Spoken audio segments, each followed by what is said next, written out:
بسم اللہ الرحمن الرحیم۔ وہ بچی آج بھی ذہنی طور پر اب نارمل ہے۔ کبھی کبھار اپنے سگے باپ کو دیکھ کر بھی وہ سہم جاتی ہے اور اپنی ماں کے آنچل میں جا کر چھپ جاتی ہے، جبکہ کبھی کبھار وہ کسی غیر محرم و اجنبی شخص کو دیکھ کر بھی مسکرا دیتی ہے، جس بنا پر سمجھدار آدمی تو اس کو سمجھ لیتا ہے کہ وہ دماغی طور پر مکمل صحت مند نہیں ہے، لیکن زیادہ تر مجھ جیسے حوث پرست انسان اس سے بدکار یا چالو لڑکی سمجھ لیتے ہیں اور اپنی حوث مٹانے کا پروگرام ترتیب دینے لگتے ہیں۔ لڑکی کا فرضی نام عمیرہ عثمان رکھ لیتے ہیں۔ اس وقت عمیرہ عثمان کی ماں میری والدہ کے سامنے بیٹھی رو رہی تھی۔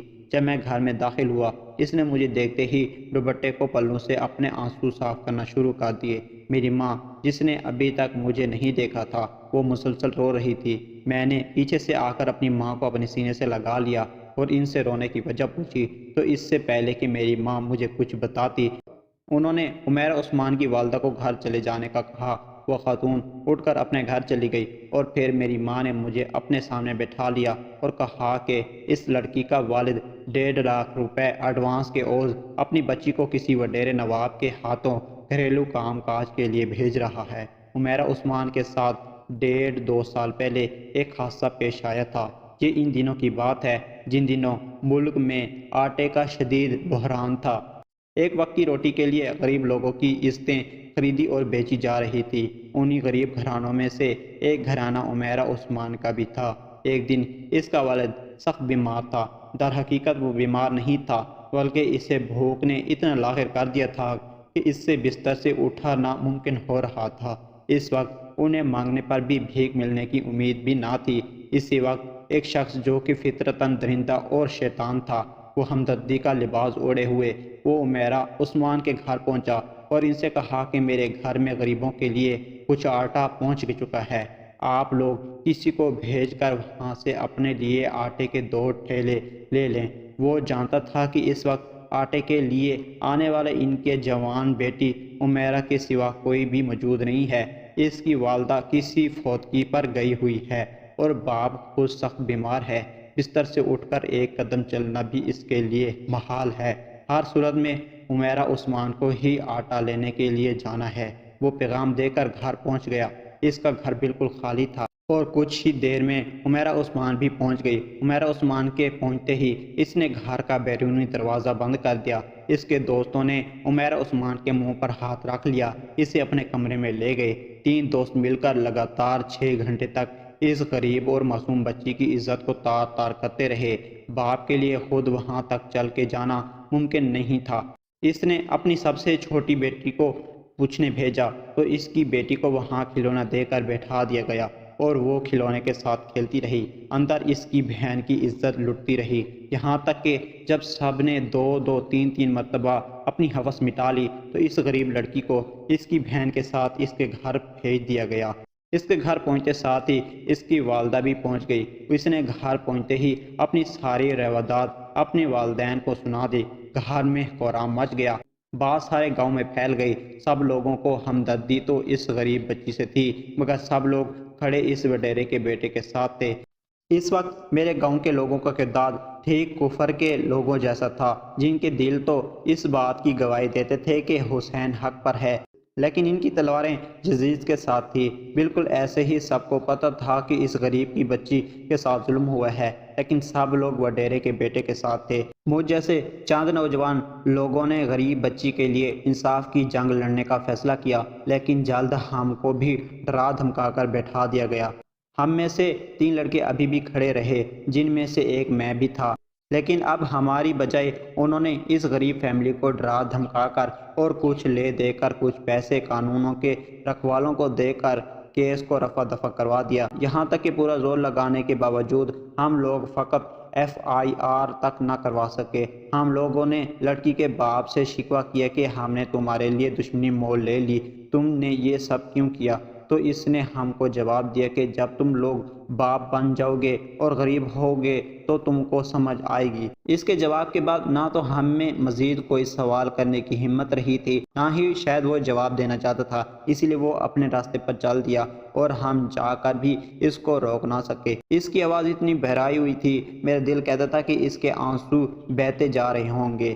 خیر، اس حادثے کے بعد میں نے نہ تو کبھی عمیرہ عثمان کو دیکھا اور نہ ہی زیادہ اس کے متعلق گریدا، کیونکہ میں نہیں چاہتا تھا کہ میری وجہ سے ایک بار پھر اس کے پیچھے کوئی بدنامی لگے۔ میں نے صرف ایک بار اس کے متعلق اس کے والدین سے معلوم کیا تھا، وہ بھی علاقے میں ایک افواہ اٹھی تھی کہ اس بچی کو قتل کر کے دفنا دیا گیا ہے۔ میں نے اپنی والدہ کے ذریعے اس بات کی تصدیق کرنا چاہی تو میری والدہ نے بتایا کہ وہ گھر جا کر اس بچی کو مل کر آئی ہے۔ وہ بچی ذہنی طور پر بہت ڈسٹرب ہے، یہاں تک کہ ہوتے ہوتے وہ نیم پاگل ہو گئی ہے اور آج بھی اس کی یہی حالت ہے۔ چند دن پہلے کی بات ہے کہ وہ ایک فقیر کے پیچھے چلتی ہوئی جا رہی تھی۔ کسی سمجھدار شخص نے اس بچی کو دیکھ لیا جو اس بچی کے دماغی حالت سے اچھی طرح واقف تھا۔ اس نے فوراً بچی سے پوچھا کہ کہاں جا رہی ہو؟ بچی نے بتایا کہ اس وکیل نے کہا ہے تمہیں گاؤں سے باہر جا کر پیسے دوں گا، اس سے وہ پیسے لینے جا رہی ہوں۔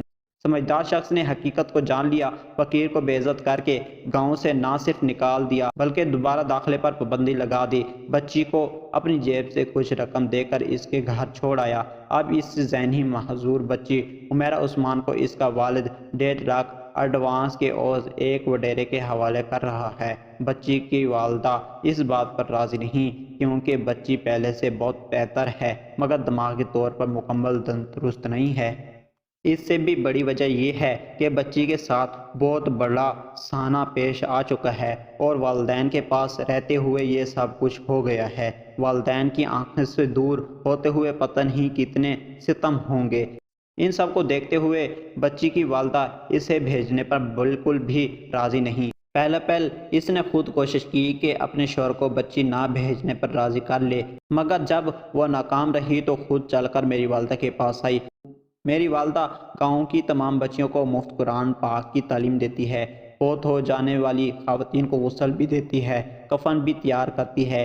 اگر کسی غریب کے پاس کفن کے پیسے نہ ہوں اور میری والدہ کی استطاعت ہو تو وہ اپنی جیب سے کفن دفن کا انتظام کر دیتی ہے۔ اس کام کے لیے میری قائرین کرام بھی بہت تعاون کر دیتے ہیں۔ الحمدللہ 5 وقت نمازی ہونے اور ان دوسرے فلاحی کاموں کی وجہ سے گاؤں بلکہ علاقے کے اکثر گھر ان کا احترام کرتے ہیں۔ اسی وجہ سے عمیرہ عثمان کی والدہ کی بات جب اس کے شوہر نے نہ مانی تو وہ اپنا دکھڑا لے کر میری والدہ کے پاس پہنچی۔ اس کی بات سن کر اس کے دکھ کو سمجھتے ہوئے میری والدہ خود بھی رو پڑی۔ میں گھر میں داخل ہوا تو اپنی ماں کے بہتے آنسو دیکھ کر اپنے آنکھوں کو نم ہونے سے نہ روک سکا اور جب بات سنی تو خود بھی رو پڑا۔ والدہ صاحب کے حکم کے مطابق جب میں نے عمیرہ عثمان کے والد کو سمجھانے کے لیے بلایا اور پوچھا کہ وہ اپنی بیٹی پر بیتے ظلم کو بھول گیا ہے جو دوبارہ یہ ظلم کر رہا ہے۔